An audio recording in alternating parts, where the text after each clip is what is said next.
बाबासाहेबांनी आमच्यासाठी किती खस्ता खाल्ले. आजारी असताना सुद्धा समाजाची काय ही धास्ती बाबासाहेबांना लागलेली होती. बाबासाहेबाचं एक उदाहरण देतो. बाबासाहेब 36 तास उपाशी होते. DSC नावाची पदवी घेताना 36 तास बाबासाहेब उपाशी होते. कुणासाठी उपाशी होते तुमच्या लक्षात? ती पदवी घ्यायची आहे, अभ्यास करायचा आहे. 36 तास.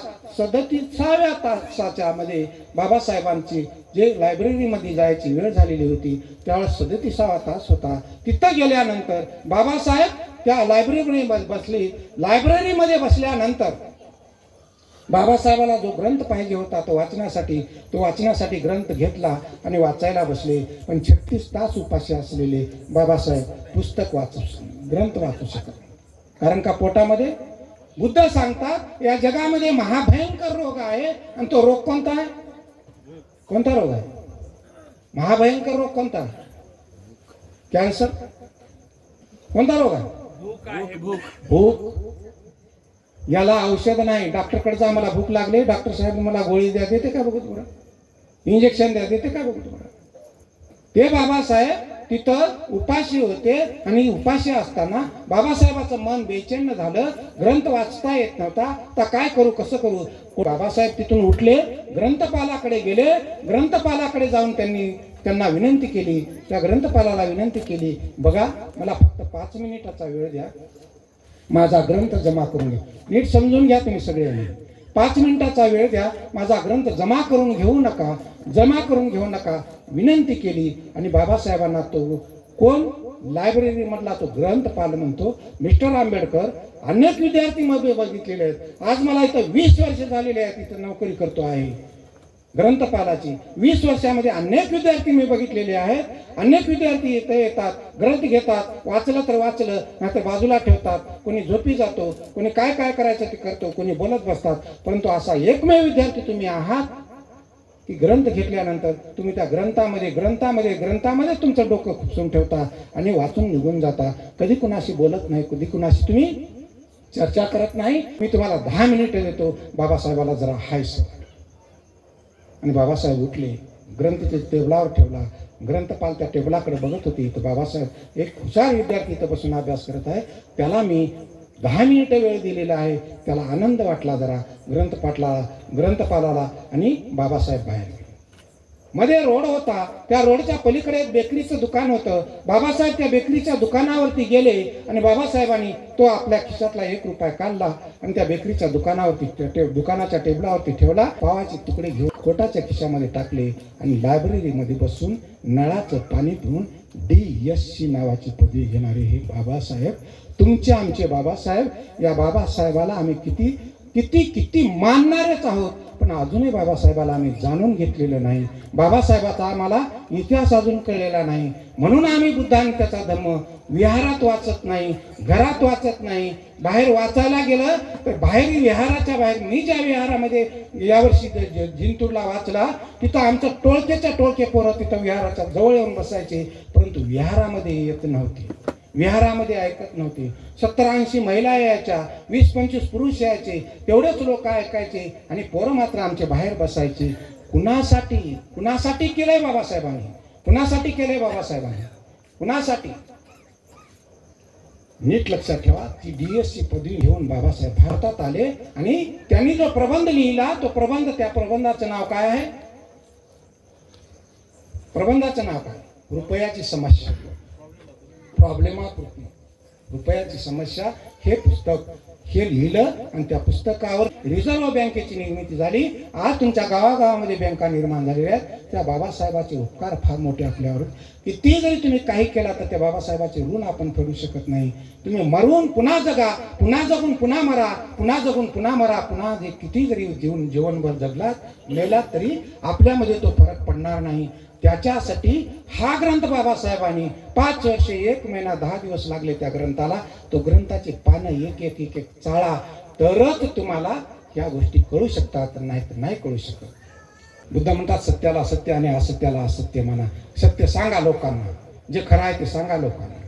आणि त्या बाबासाहेबांनी तुम्हाला आम्हाला विहाराची निर्मिती केली.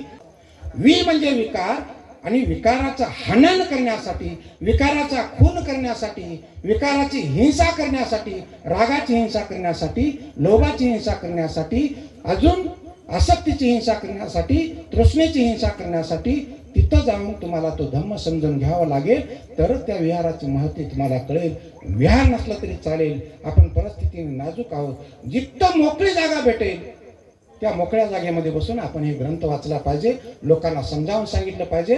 जे अनभिज्ञ लोक आहेत, अज्ञानी लोक आहेत, त्यांना जवळ घेण्याचा प्रयत्न केला पाहिजे.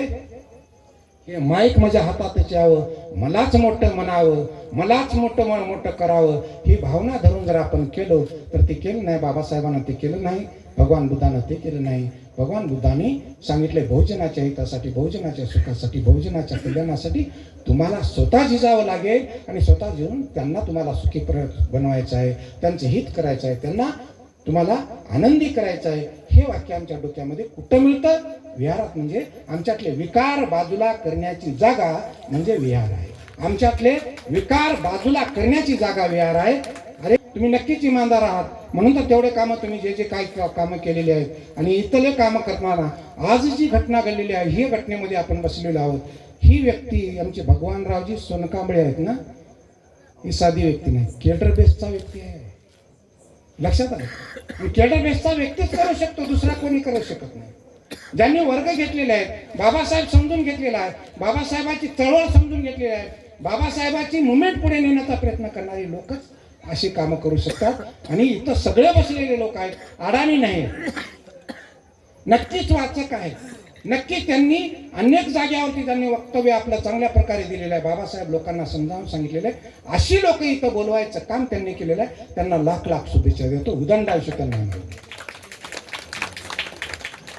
विहारात एकच सांगतो, तडकेलकरांना एकच सांगतो, तुम्ही फक्त तुमची कमाई आहे. बाबासाहेब म्हणतात तुम्ही तुमचा कमाईचा 20वा भाग चळवळीशी द्या, मिशनला द्या म्हणतात. तुम्ही काय करा, काहीच करू नका. तुम्ही जर 100 रुपये कमवत असाल, 5 रुपये गल्ल्यामध्ये टाका. गल्ला तुमच्यासाठी म्हणून नाही, बाबासाहेब म्हणून लिहावरती, त्याच्यावरती जय भीम लिहा, त्याच्यावरती जय भीमसाठी माझा गल्ला आहे, माझ्या कुटुंबियासाठी गल्ला नाही. 5 रुपये, 100 रुपये कमवत असाल तर 5 रुपये टाका, 200 रुपये कमवत असाल तर 10 रुपये टाका, 500, 1000 रुपये कमवत असाल त्याच्याप्रमाणे त्याच्यामध्ये आणून टाका. महिन्याला टाका, महिन्याला टाका. वर्षभर किती होतात बघा तुम्ही. एकाच्या घरामध्ये वर्षभर किती होतात? 100 घर आहेत, 100 घरचे किती पैसे होतात? जी परिस्थिती नाजूक आहे त्यांनी 5 रुपये टाकावे. चांगले आहेत, नोकरीवाले आहेत, जे क्षेत्रामध्ये काम करतात त्यांनी 100 रुपये, 200 रुपये, 500 रुपये. तुम्हाला आता मी मागितलं, भारतीय बौद्ध महासभेनं फक्त 5 रुपये तुम्हाला सदस्य होण्यासाठी सांगितलं होतं. माहिती आहे का तुम्हाला? फक्त 5 रुपये होते, आता 10 रुपये केलं. लई मोठी किंमत आहे का? अरे बाहेर बसला तर 10 रुपयाचा चहा मिळत नाही तुम्हाला. आज भारतीय बौद्ध महासभेनं 10 रुपये निर्माण केलं, 10 रुपये त्याला सदस्य बनण्यासाठी केलेले आहेत. तसंच माझ्या विहार गावामध्ये विहार बांधण्यासाठी मी दररोजचे 10 रुपये टाकतो. दररोजचे 10 रुपये जर टाकले, दररोजचे, नक्की तुमच्याकडे पैसे येतात. नक्की तुम्ही ते चहा पाण्यासाठी खर्च करता. अजून तुम्हाला दुसरी गोष्ट सांगतो, तुम्ही इथं इमानी इतबारे सांगायचे बरं का, मी थोडीशी चर्चा करतो. इमानी किती वेळा खाता महिन्यातून?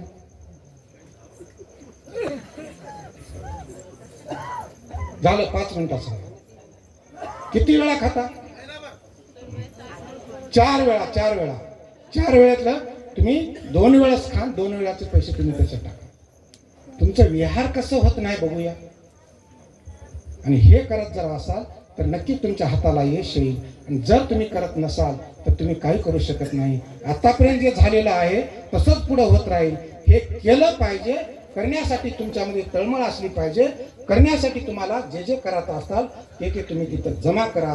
आणि कुणाला वर्गणी मागायची गरज नाही. तुझ्याकडे किती जमलेत आणून दे, त्याच्याकडे किती जमलेत आणून दे. हे 4 लोक जमवा, 4 लोकांच्या हातामध्ये ते पैसे द्या आणि घ्या जागा म्हणा, बांधा विहार म्हणा.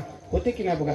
4 वर्षामध्ये तुमच्याकडं अतिशय सुंदर आणि उत्कृष्ट दर्जाचं त्याला रंगरंगोटी करून तुमच्याकडे विहार चांगल्या प्रकारे होऊ शकते. आणि त्या विहारामध्ये बसून तुमची लेकरं धम्मग्रंथ ऐकतील, वाचतील आणि नक्कीच त्याचा तुम्हाला लाभ मिळेल. एवढंच सांगू इच्छितो. करायचं की तुमच्यावर आम्ही कुणी लादत नाही. करायचं तुमच्या हातात आहे. तुमचाच पगार, तुमचेच पैसे, तुमचंच विहार, तुमचीच जागा आणि तुमच्या गावाचा मोठेपणा नक्कीच होऊ शकतो. या जाग्यावरती एकट्याने हे करून बघितलं. इथं कितीतरी लोक जमलेले आहेत. सगळ्यांनी केलं तर 1000 लोक इथं येतील. तडखेलचं नाव नुसतं जिल्ह्यातच नव्हे तर या तालुक्यातच नव्हे तर जिल्ह्यातच नव्हे तर महाराष्ट्रामध्ये गाजल्याशिवाय राहणार नाही. हे मी तुम्हाला चॅलेंज देतो आणि माझे 2 शब्द आपत्ती घेतो. सर्वाप्रती मंगल भावना, मंगल मैत्री, मंगल कामना.